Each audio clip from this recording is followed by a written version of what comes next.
Welcome to What Was That About? My name is Moses Khan. So glad you've tuned in for today's program. As always, I'm joined with our lead pastor here at All People's Church, Tony Soldano. Pastor, so good to be with you. Good to see you, Pastor Moses. We are in exciting times. Summer is, although the season of summer is not over, the leisure of summer is over because kids are going back to school. And I don't know if your parents are watching us, if that's a good thing for you or if that was a crazy weekend that just passed, Right. or week. And so we want to talk a little bit about the anxiety, the fear, all of the feelings kids are, experiencing because we just had this conversation over the weekend and somebody had made the point that students haven't been back in full-time, in-person schooling for 3 years. It will almost like a 3-year cycle, Almost, right? Yeah. A lot of them have been at home because of the pandemic. Yeah. And so we heard about this concept, and it was called the back-to-school necklace. The back-to-school necklace. And it's a troubling concept because the idea around the concept of this back-to-school necklace is a noose, that the back-to-school necklace is supposed to be a noose. I don't know if this is a real necklace or if it's symbolic, but really it's around the fear, the anxiety that they're feeling going back to school. And so it's supposed to symbolize death that, I don't know, is being back in school now full time, equivalent to dying to death. Like what is, this concept really about? But this is going around. But it means there are real things behind this concept the students are experiencing, the kids are experiencing with going back to school. What are your thoughts on that? Well, I think normally going back to school is an anxious time at the best of times. There's just a lot of complexities and a lot of things that are going on. But when you consider the pandemic, the restrictions, the masks, people that have been at home, now they have to, readjust and socialize with other students. And then all the messages, and not to mention all the mental health damage that they have done to these young people, isolating them at home, the stresses of being at home. And by the way, not every home is a pleasant place to be in. Right. And now you're basically taking them and telling them, go back. Some have been vaccinated, some haven't been vaccinated. There's all kinds of questions around should that have happened, should not, that should not have happened. But fear is prevalent. Fear, the whole idea of anxiety and stress and all of it that goes with it. I mean, it's a generation really that has never faced this amount of adversity, this amount of pressure at a time when really they should be living their best days, and yet they are just under constant change and constant pressure. So it is real. It is troublesome. We've been praying for our students and people going back to school at every age level, and for parents, of course, because you know what, to see your children go through this is very, very stressful. Yeah, it is wild. And it's funny because sometimes kids can act a certain way at home that might give the perception that, oh, yeah, they're okay. Or, little Johnny's just on the phone all the time. He's quiet. He doesn't disturb anybody. And yet you put him into an environment like school where now you have to socialize, you have to have conversation, you have to be vocal. And that can be incredibly crippling. And so sometimes even as parents, you might not realize the social limitations your child has and the stress that they're now going to undergo because they haven't been trained. Well, yeah, they've been trained to what? Be isolated, right? Fear, isolation. You're either going to get sick or you're going to bring this disease home and you're going to kill a grandparent or a parent or something like that. So this idea of isolation, which, by the way, if you go back to the book of Genesis, when Adam and Eve sinned, what did they do? They isolated. Yeah, they hid. They hid from God. We are not created to isolate, particularly for long periods of time. Think about the prison system. When you are bad, quote unquote, what do? They put you in solitary confinement to what? isolate you. Punish you, right? They isolate you because they know that is incredibly difficult on your mental well-being with your soul. And then, they can't leave you there forever. Usually it's about 30 days or 60 days, or I guess if you're really a troublemaker, 90 days. But eventually they have to let you out, or you will go insane. Right. That's what's happening, or that's what happens in the prison system. But in a smaller scale, and we can argue whether it was the right thing, the wrong thing, et cetera. But that's what's happened to these young people.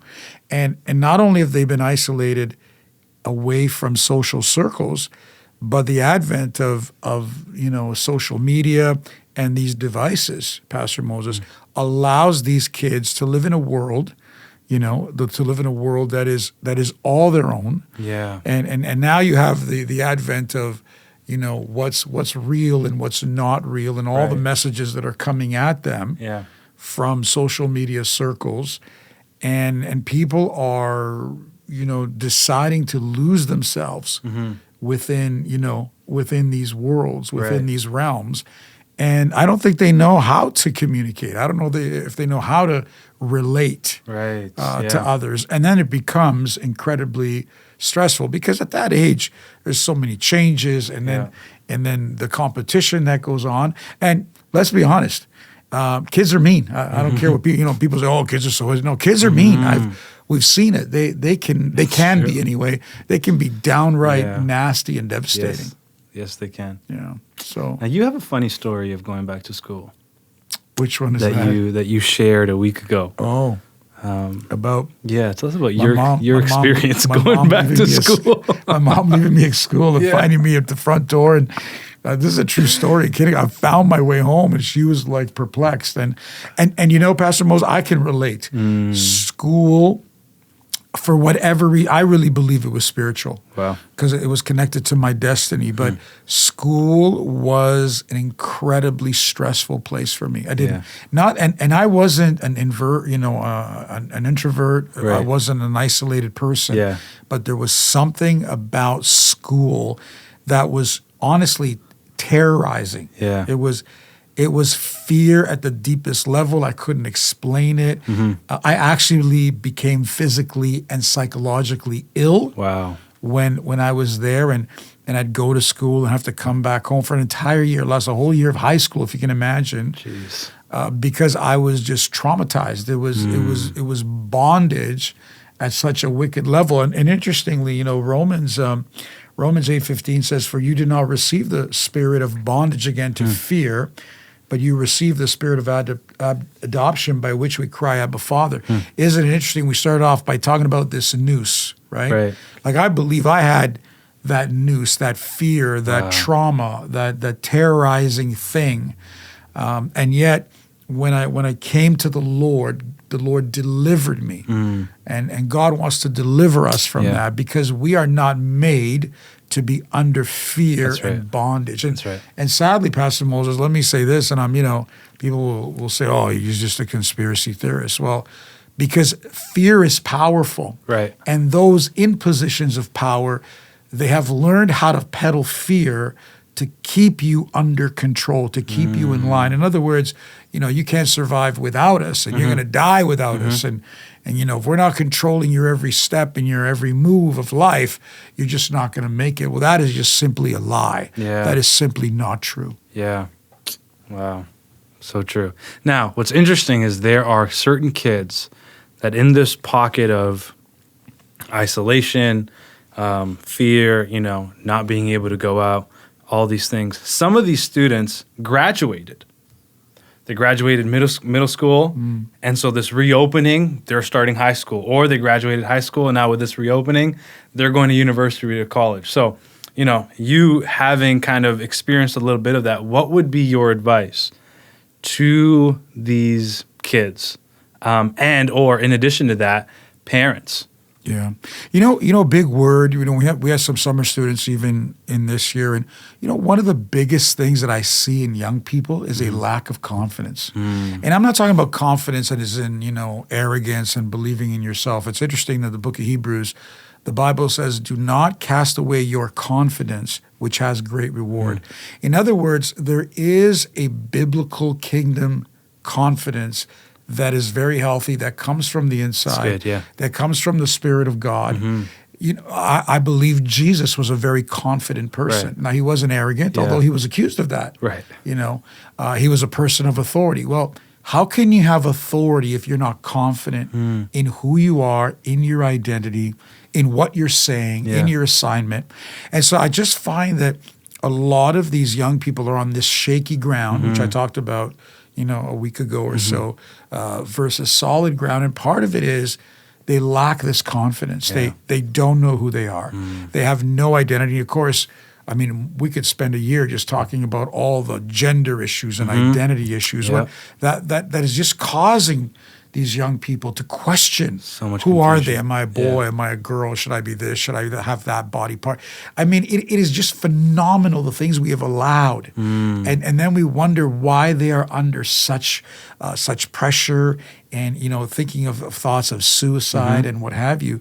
But you know, for parents and for young people, we need to rebuild their confidence. Yeah.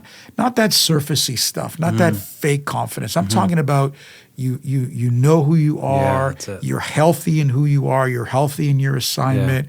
You know, some people say that you're comfortable in your own skin. I mean, my God, people are even challenged to question their own skin. Well, how are they going to gain any solid ground? How are they going to gain any confidence that from and I'm going to get on my soapbox here, and I'm upset. You know, from the age of kindergarten, you start questioning these children on, you know, are you a boy? Are you a girl? Do you think you should Right. be this? Do you think you should be that? And then we wonder why they're so unstable. Yeah. You know, Unstable. Yeah. like. So I would say the number one thing, Pastor Moses, is we must build confidence within these young people at the earliest of age ages. possible. Speaking identity, speaking assignment, speaking speaking personal destiny, and obviously their call in God, and rejecting these things. That when we hear these things, to say to our children, hey. Fear, don't accept that. Anxiety, don't accept that. Whatever this necklace is, this doesn't apply to you. Right. Wow. Well said. And I completely agree. Yeah, Completely I'm agree. very passionate about this. And we need to be. You know. And we need to be. And you and I are very careful, even when we dedicate babies, to speak to speak to those things, to pray those things, to prophesy those things, because that's incredibly important. And let me just say this, you know, parents' voice, as much as here again, the system wants to silence them, because they know their voice is powerful. Come on. Yeah. I believe it is the most powerful voice. Yeah. And so you have a responsibility to build that confidence and to build those children. Absolutely. Yeah. Absolutely. Well, listen, thank you again for joining us for today's episode. If you enjoyed the episode, would you comment something below that you gained from this conversation? And if you haven't already, don't forget to like and subscribe. We'll see you on the next episode.